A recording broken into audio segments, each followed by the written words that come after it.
E aí pessoal, beleza? Agora que nós sabemos um pouco mais sobre a dinâmica, já dá para resolvermos os exercícios que foram passados na videoaula.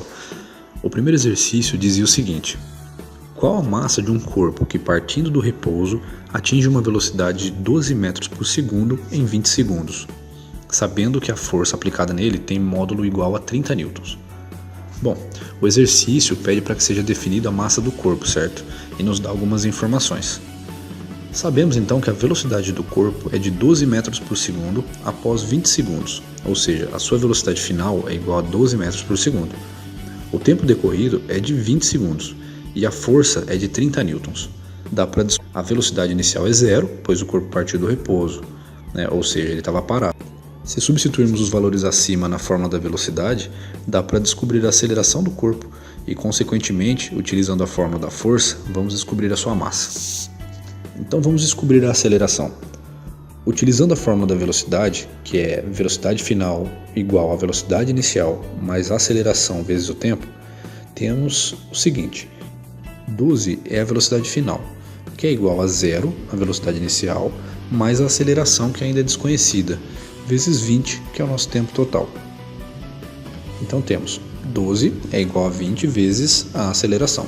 E como o 20 está multiplicando, ele passa dividindo. A é igual a 12 dividido por 20, o que resulta em a aceleração igual a 0,6 metros por segundo ao quadrado. Agora que sabemos a aceleração, vamos descobrir a massa do corpo utilizando a fórmula da força, que é o seguinte: força é igual a massa vezes a aceleração. E substituindo temos que 30 é a nossa força, a massa ainda é desconhecida, vezes a aceleração que descobrimos anteriormente, que é 0,6. Então 30 é igual a 0,6, o 0,6 está multiplicando, então ele vai passar dividindo, então a massa fica o seguinte: a massa é igual a 30 dividido por 0,6, que é igual a 50 kg. A resposta correta é 50 kg. Bem fácil, né? Agora o segundo exercício complica um pouquinho mais as coisas. Vamos dar uma olhada. Dentro de um elevador tem um homem de massa igual a 80 kg sobre uma balança graduada em Newton.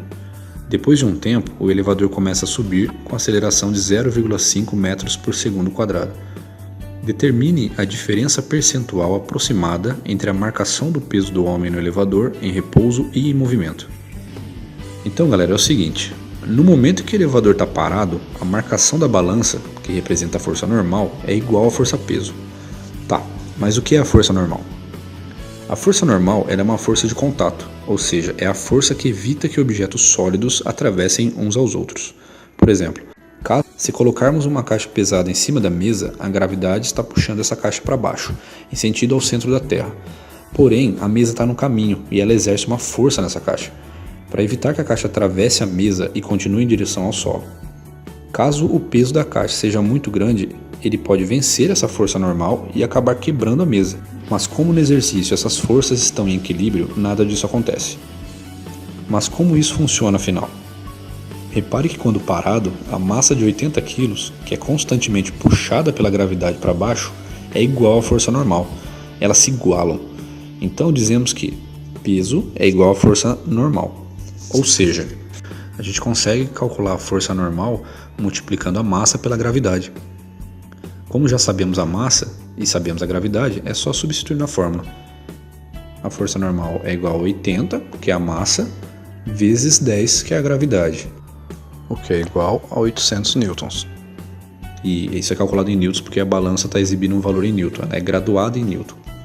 Agora, no momento em que o elevador inicia a subida, esse equilíbrio entre as forças já não existe mais, pois alguma força está anulando um pouco a gravidade, pois está indo na direção inversa, ou seja, para cima e para longe do centro da Terra.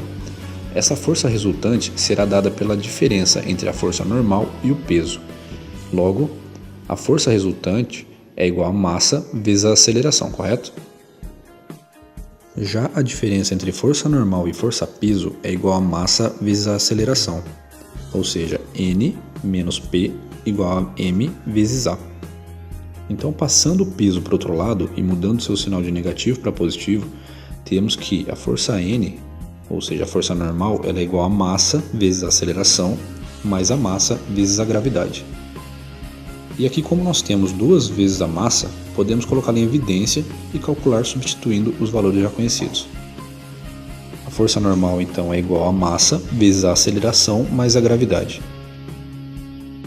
Então, substituindo os valores, ficaria a força normal é igual a 80 vezes 0,5 mais 10. Resolve sempre o parênteses primeiro, né? Então a gente chega num valor de 840 newtons.